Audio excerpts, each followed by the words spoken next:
Word on Fire is brought to you by Catholic Cemeteries, serving the Chicago area since 1837, and FSP, dedicated to food service excellence. This is Cardinal Francis George, and I invite you to join me for the next few minutes to reflect with Father Robert Barron on the Word of God, which is the Word on Fire. Father Barron will challenge us to open our hearts to the Word on Fire, which is God's word of love for each of us. If our hearts are open, the Lord can change and transform us so that we might speak with love about the one who is love. The Archdiocese of Chicago, through the generosity of Sacred Heart Parish in Winnetka, now presents the Word on Fire. Peace be with you, and Merry Christmas. Today, Christians, we read this great story from the Gospel of Luke, the well-known story of Christmas. There's a problem, with approaching this narrative, that it becomes bland through over-familiarity. We hear the first few lines of it and we say, oh yeah, that's the Christmas story. I know how that goes. Or what's even worse, it becomes banal through sentimentalizing. Oh, that's that charming story that we tell our kids. Can I say this? The Christmas story is anything but bland, banal, sentimental. In fact, I'm with C.S. Lewis in saying the Christmas story is subversive. In that it sums up the whole of the Christian message. Look, the sinful world is a world gone wrong. We tend to value the very things we shouldn't value. We disvalue the things that we ought to value. In sin, the world is turned upside down.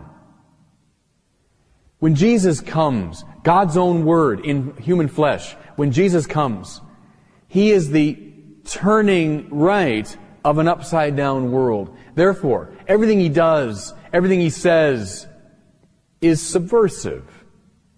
Of course, at the very heart of our faith is the great icon of Jesus crucified.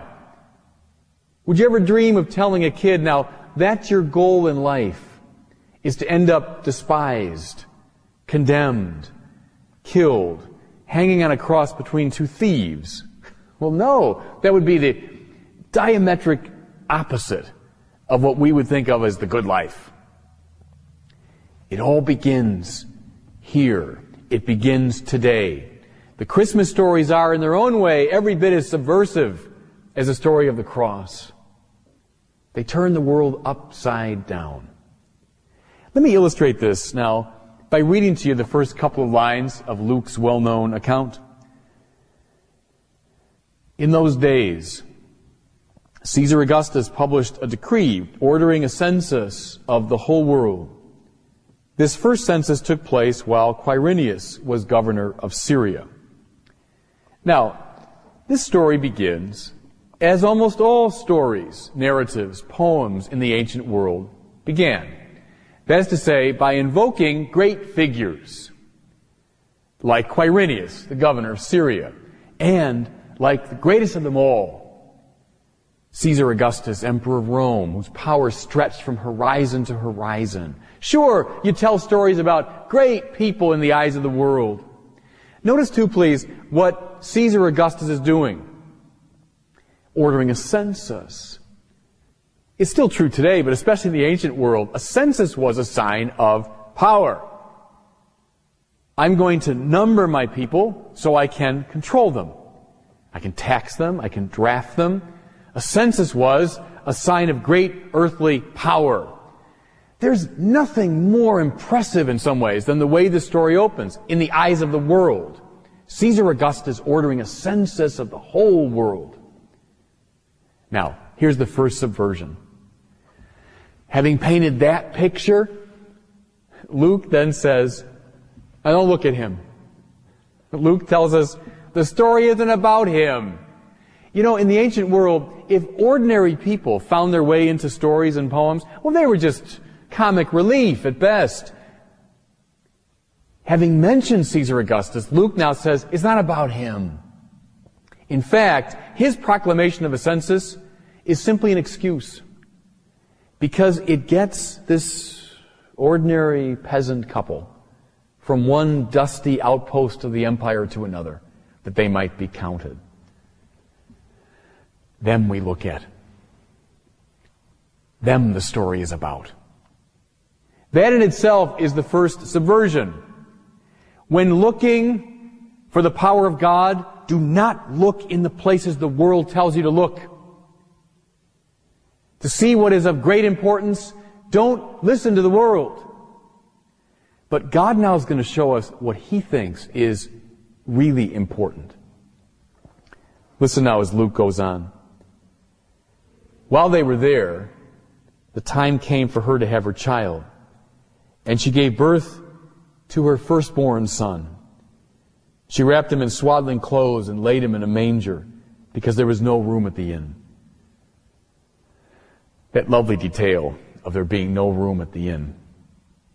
We are at the exact opposite pole from Caesar Augustus in his palace ordering a census of the world. They're coming to an inn. Now, we're not talking about the Holiday Inn. We're not talking even about the Motel 6. We're talking about an inn 2,000 years ago in a dusty outpost of the empire. This would be one of the least enticing places to stay. And even there, there's no room for them. Keep looking at humility, at poverty, at exclusion. That's where the power of God will be found. Luke tells us then she gives birth to her firstborn son. Now, I'd like you to imagine something. Parents, grandparents, aunts, uncles. Remember when you held a little child in your hand. Now, I'm not talking about a toddler. I'm not even talking about a child a year old, 6 months old. I'm talking about a little newborn baby that weighs 6 pounds or 7 pounds, a baby you can easily hold in the palm of your hand. Remember? Their eyes barely open. They're barely able to control their heads. Remember that when you held your son or your daughter, your grandson, granddaughter in your one hand. Is there anything that's weaker, more vulnerable? That little child that Mary held in her hands, that's God. Christians, in all of that, we see the poetry of our Christian faith. Listen now.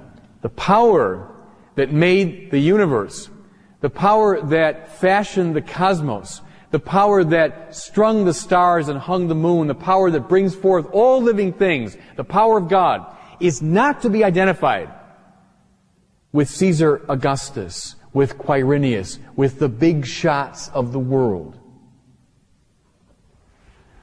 Rather, true power, God's power, is a power of self-emptying love. The love that is willing to become small and powerless for the sake of the other. There is the great subversion of the Christmas message. Then Luke tells us that she wrapped him in swaddling clothes. Great detail, isn't it? These bands of cloth, and she wraps up this little child, making him, if you will, even more powerless. Jesus here is wrapped in the swaddling clothes of our frail humanity. God wraps Himself up. Listen, in all the things that frighten us, failure and sickness and broken relationships, the fear of death, all the things that frighten us, God willingly wraps Himself up in those that He might accompany us in love. Our culture, especially, holds up to us the ideal of freedom. What's real power? Real power, we say, is freedom. I can do what I want, on my terms, when I want. Christians, that's the freedom of Caesar Augustus, ordering a census of the whole world.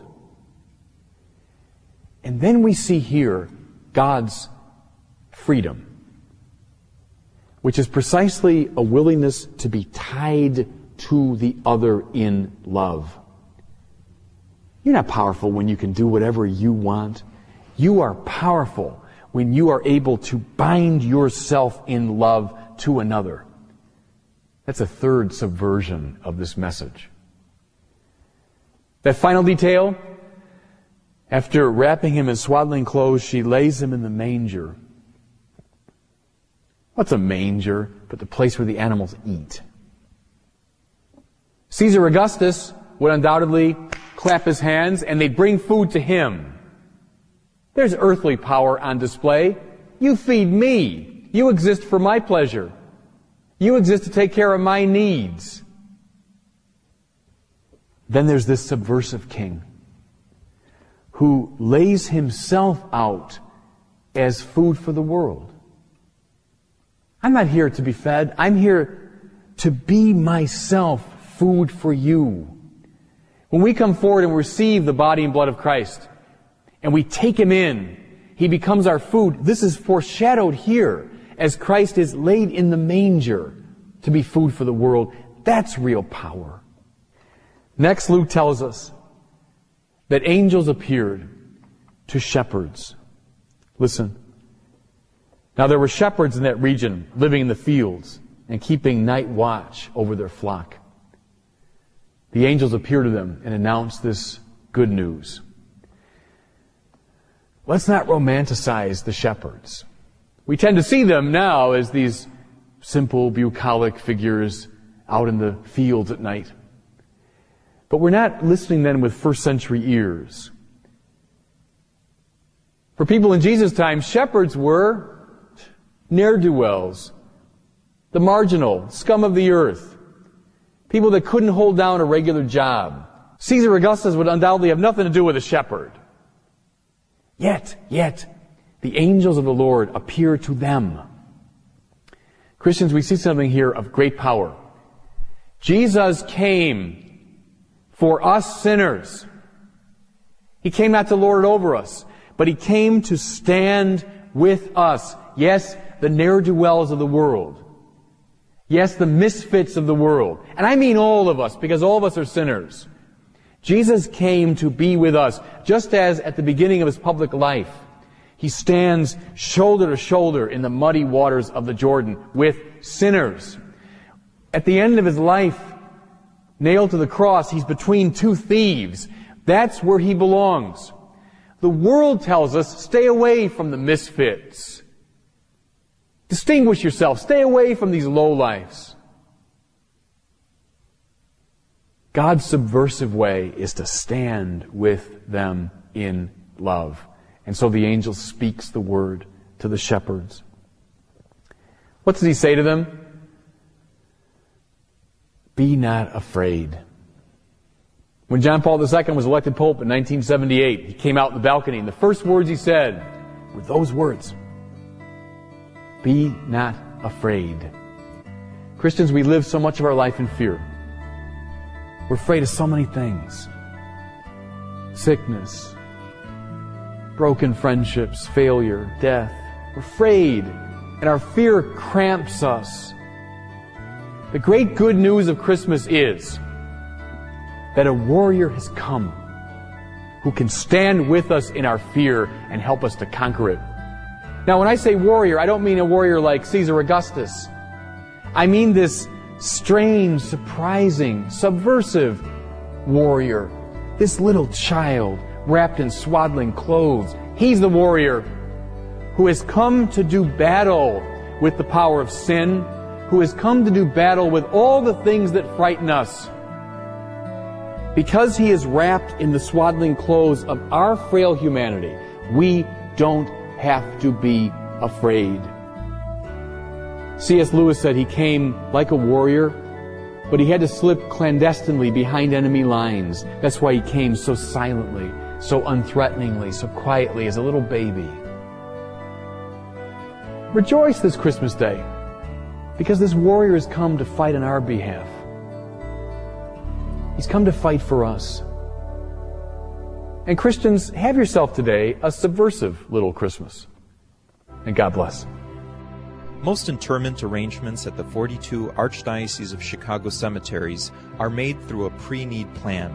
Your thoughtful planning today is economically prudent and contributes to peace of mind for you and your loved ones. Catholic Cemeteries counselors are available at your convenience. For more information, call 708-449-6100. Catholic Cemeteries, serving the Catholic community since 1837.